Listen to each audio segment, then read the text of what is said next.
Pemirsa, kembali bersama kita semua di Kata Dokter. Malam hari ini kita akan membahas tema gaya hidup anti penuaan. Jadi bagi Anda di rumah nanti yang ingin bertanya seputar masalah anti penuaan ke Dokter Hekal, bisa telepon di 5155111 ya Dokter Rahma. Dan sebelum kita mulai perbincangan, mungkin aku bertanya dulu sama Adinda tercinta. Din, kalau melihat tayangan tadi dan melihat apa yang sudah kita berbincangkan dengan Dokter Hekal tadi, menurut kamu kira-kira ada nggak sih hal-hal yang menurut kamu kurang bisa diterima dengan akal sehat, atau mungkin ada yang ingin kamu tanyakan sama Dokter Hekal?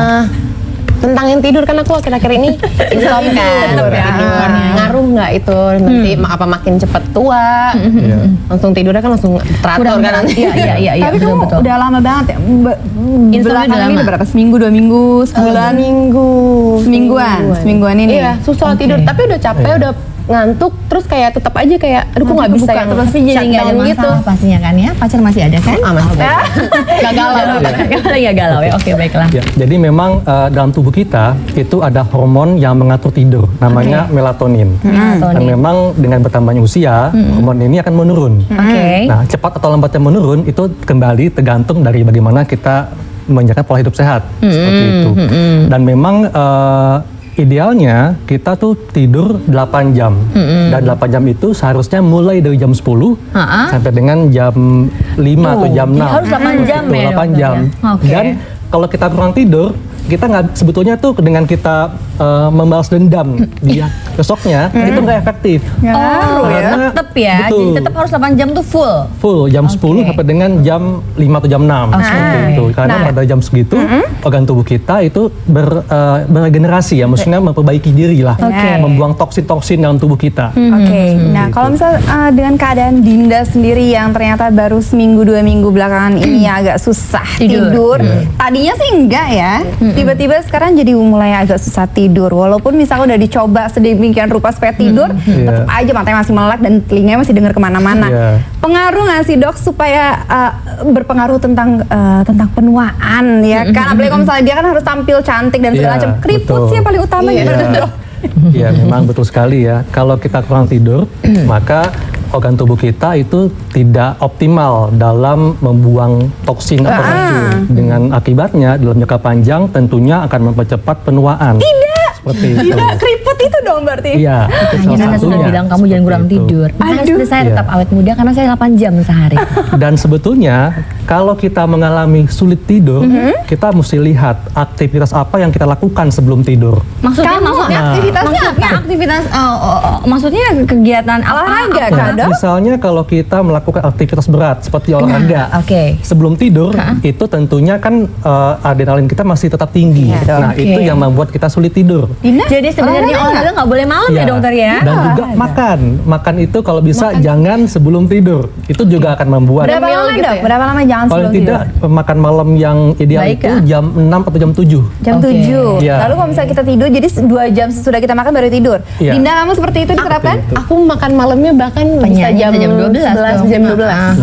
Karena musisi kan malam. Biasanya kan kayak musisi nih, mereka kan jam 12 habis perform baru selesai kan, baru bisa makan. Nah, apa nggak bisa dipindahkan jamnya, karena misalnya jam 7 sampai jam 11 ini. Kita ngomongin tentang biologis manusia nggak bisa dong. Maksudnya ini kita ngomong realistisnya ya, bahwa pada dasarnya memang kita harus makan jam 6 sampai jam 7. Tetapi dengan keadaan kita sekarang, pekerjaan dan lain sebagainya, kadang-kadang dokter, ya mungkin Adinda nggak terlalu setiap hari, tapi saya kadang-kadang mungkin kita jam berapa? Ayo, kadang-kadang jam 12 malam suka makan loh.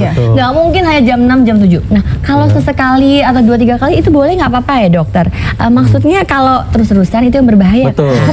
Kan boleh kalau 1-2 kali. Sesekali. Sebetulnya kalau kita terpaksa pun, usahakan jangan makan berat. Mungkin makan ngemil yang sehat ya, seperti buah-buahan. Jangan ngemil yang berat. Iya, jus tengah malam. Nah, ini kan kita berbicara tentang makanan ya dokter. Pasti terkait dengan gemukan. Benar. Nah, kalau untuk perempuan nih, banget. Kalau satu perempuan itu kan yang namanya diet itu kayaknya untuk menjaga badan supaya tetap kecil itu emas banget. Tapi terkadang orang, apalagi perempuan, salah mengkaprah antara diet dan pola makan sehat. Itu kan sebenarnya dua hal yang berbeda. Nah, ada yang disebut dengan yo-yo diet, dokter. Nah, apakah si yo-yo diet ini akan berpengaruh terhadap penuaan terhadap perempuan? Jika iya, dalam jangka waktu berapa lama kita bisa ngelihat efek-efek udah mulai tua dengan yo-yo diet?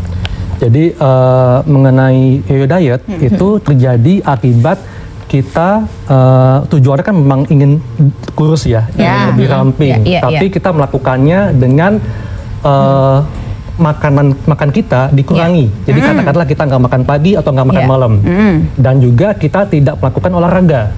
Gitu.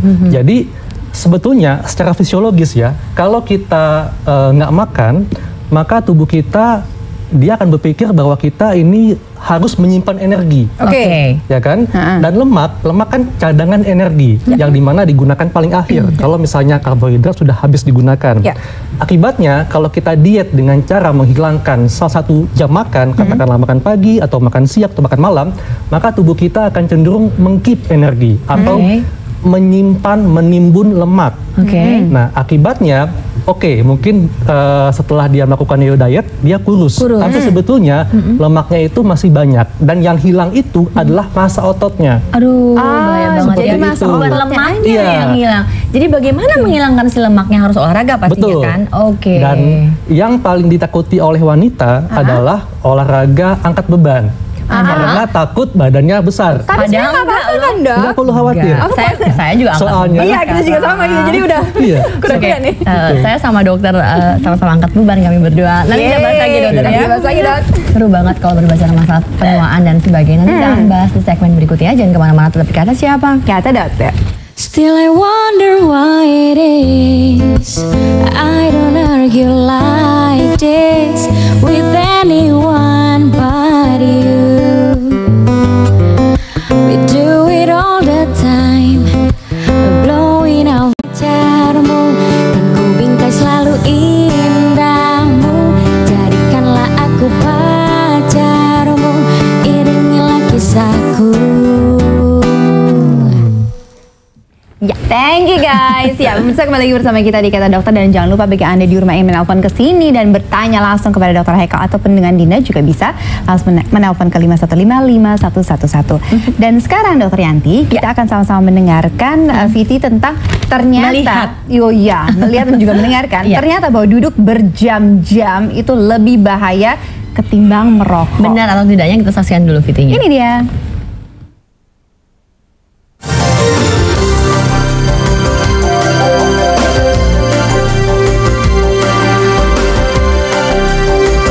Pemirsa, seperti dilansir oleh republika.co.id, terlalu banyak duduk ternyata bisa menjadi bom waktu bagi kesehatan Anda. Penelitian terbaru yang dilakukan di Inggris menyebutkan bahwa terlalu banyak duduk meningkatkan resiko kegemukan, penyakit jantung, diabetes, kanker usus, masalah otot dan punggung, tulang rapuh, depresi, bahkan demensia. Orang Inggris rata-rata menghabiskan waktu 8 hingga 9 jam setiap hari untuk duduk. Ditambah dengan 7 jam tidur setiap hari, artinya rata-rata tubuh orang Inggris hanya digunakan sekitar 8 jam saja untuk berjalan. Secara ekstrim, para ahli bahkan menggambarkan duduk sebagai aktivitas yang sama bahayanya dengan rokok. WHO bahkan mengidentifikasi ketidakaktifan tubuh sebagai pembunuh nomor 4 di dunia. Organisasi PBB yang mengurusi kesehatan dunia ini pun merekomendasikan orang dewasa melakukan latihan fisik moderat selama 150 menit selama sepekan atau setidaknya 30 menit selama 5 hari. Duduk terlalu lama akan memperlambat metabolisme tubuh sehingga enzim lipoprotein lipase akan memecah cadangan lemak tubuh. Di sisi lain, kadar glukosa dan tekanan dalam darah akan meningkat. Jika dilakukan terus-menerus, duduk akan merusak bagian dalam pembuluh darah.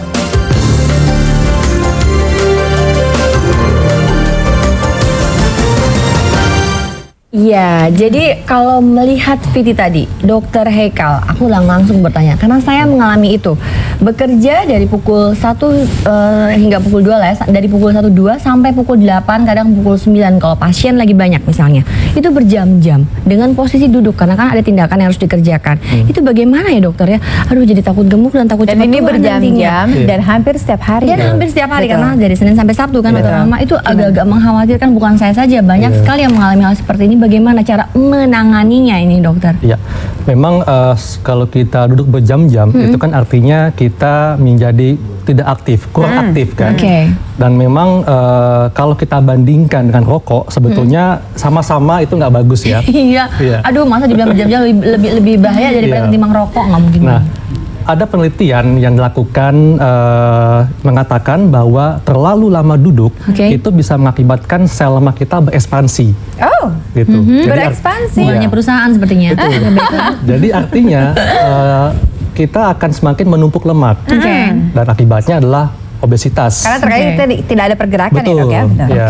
Jadi bagaimana caranya? Ya, caranya adalah kalau memang pekerjaan kita menuntut untuk duduk berjam-jam, nah kita harus punya trik, yaitu apa itu? Jangan aku mesti dance gitu. Ayo. Bagaimana Dokter Haikal? Kita harus melakukan olahraga ringan di sela duduk kita. Seperti bisa dicontohkan. Coba dok, ayo dok, kita contohin yuk. Gimana? Coba. Ya. Sambil berdiri juga boleh? Oke. Kan katanya nggak boleh duduk, jadi olahraganya berdiri dong. Gimana? Ya, sebelumnya kita harus duduk, sebelumnya kita harus ingat ya bahwa duduk itu harus yang ergonomik ya. Jadi nggak boleh bungkuk dan boleh terlalu jadi harus yang tegap, yang sesuai dengan tulang belakang kita, postur kita. Nah, sebetulnya olahraga yang kita lakukan di sela-sela duduk itu variasi, tergantung kita maunya seperti apa. Ya mungkin kita katakanlah tiap 15 menit atau tiap setengah jam kita berdiri, pegangan ya seperti biasa, dengan tangan, samping, kiri, kanan, kemudian kaki juga diregangkan seperti itu. Dan satu lagi, mungkin untuk supaya kita bisa dapat terus bergerak, kalau misalnya kita ada keperluan, katakanlah mengambil pulpen atau di kantoran ya, mengambil pulpen, mengambil minum, cobalah kita ambil sendiri. Ya kan apa-apa minta OB katakanlah di kantor seperti itu kan. Dia tujuannya kita gerak. Dan sedang menonton tepuk tangan dia bisa salah ya, baiklah. Oke, jadi sedemikian rupa, sesibuk apapun kita, sedemikian sebisa mungkin sih ya, kita harus melakukan namanya pergerakan ya dok, sekecil apapun itu. Oke, berarti kalau misalnya tapi tidak harus maksudnya hanya stretching saja kan dokter. Kadang-kadang kita dengan kita berjalan beberapa ya kan bisa. Kemudian apa-apa yang bisa kita kerjakan dengan posisi berdiri juga membantu ya. Yang penting tidak duduk stuck sampai berapa jam. Oke. Din, kamu gimana Din? Bernyanyi berjam-jam. Minum banyak. Minum yang banyak. Minum yang banyak ya. Tapi jangan wine mungkin ya. Kalau Dinda sendiri udah mendengarkan penjelasan dari Dokter Haikal itu, kamu kalau misalnya mendengar yang kalimat duduk jangan lama-lama itu langsung ngerasa bersalah. Karena dia bernyanyi dan enggak ya. Aku paling bosan nyanyi berdiri ya. Serba salah. Aku kalau berdiri kan ini aku bisa nyeri sakit. Kalau duduk kadang-kadang kayak nggak enak kan, karena lebih enak berdiri gitu. Cuman kalau misalkan rekaman gitu kan duduk berdiri juga sih, jadi aku kayak nggak terlalu banyak duduk gitu deh. Paling kalau duduk hanya dikata dokter aja menuju tempat manggungnya situ kali ya. Kalau macet kan jadi nggak terlalu banyak duduk di tempat itu. Kan 1 jam, jadi kata dokter Haikal mungkin 5 menit kamu berdiri di situ agak pegangan sebentar. Dokter, kalau misalkan kita berbicara tentang makanan, saya masih penasaran tentang makanan ya. Kalau misalnya berbicara tentang makanan, ada makanan-makanan yang tentunya bisa membantu untuk menghambat yang namanya penuaan, ya kan? Seperti Dinda, dia mengkonsumsi makanan sehat dan juga buah-buahan ya Din, jus dan segala macamnya. Tapi ada nggak sih makanan spesifik yang perlu kita tahu? Kita harus makan ini untuk menghindari penuaan. Oke, jadi sebetulnya makanan yang baik dan sehat adalah makanan dengan gizi yang seimbang, mengandung makronutrien dan mikronutrien. Yang makronutrien itu ada karbohidrat, itu 50%, kemudian lemak 30% dan protein 20%. Tapi kalau misalnya udah lapar udah nggak bisa ditakar dong kayak gitu kan, nasi padang gitu kan. Aduh, udah nggak bisa. Kadang nasi 4 kalau misalnya ayam pop gitu kan. Kemudian juga tinggi vitamin ya, seperti tadi buah-buahan, tinggi serat juga. Kemudian untuk buah-buahan itu yang lebih baik dimakan langsung. Jadi kalau di jus nggak apa-apa, tapi sebetulnya khasiatnya akan lebih bagus kalau dimakan langsung. Karena dia berinteraksi dengan enzim di pencernaan dan di ini, jadi lebih mudah ya untuk dicerna dokter. Nah, terkait dengan itu kadang-kadang nih dokter, kita kan sudah tahu nih pola makanan yang sehat, bla bla bla ini gitu kan ya. Apa nggak ada seperti dokter? Maksudnya dokter Rahmat itu spesifiknya itu adalah ada nggak sih nih kalau makan ini bakal lebih cepat apa jauh gitu, ya kan? Sebetulnya ada untuk makanan gitu? Khusus itu setahu saya tidak ada ya, karena semua makanan itu mengandung zat gizi yang unik yang memang dibutuhkan oleh tubuh kita. Paling yang ada adalah makanan yang bisa mempercepat proses penuaan. Apa tuh makanan yang mempercepat penuaan? Contohnya adalah makanan yang tinggi lemak jahat. Aduh, enak sekali padahal ya. Jangan-jangan ya udah mau disebutin kayak jeroan soto Betawi. Ya kan? Sekali gitu. Otak. Tapi kan dokter, boleh dong sesekali kita makan makanan itu. Kayak mengundang kalau tergantung usia nggak dok? Iya. Sebetulnya sedari muda kita bisa menjaga pola makan sehat, maka khasiatnya akan dirasakan sampai dengan tua nanti. Jadi kalau misalnya orang-orang pada makan soto Betawi, saya cuma menonton dong dokter Hekal dari jauh. Terpaksa dokter Yanti. Usia. Itulah kehidupan saya. Baiklah, bagaimana dokter? Kalau menurut dokter, makanan-makanan yang mempercepat penuaan ini sebenarnya seperti apa yang harus? Tapi jangan dijawab di sini ya mungkin ya. Tahan dulu. Nanti kita akan kembali lagi pemirsa ya. Jangan kemana-mana, tetap di Kata Siapa? Kata dokter.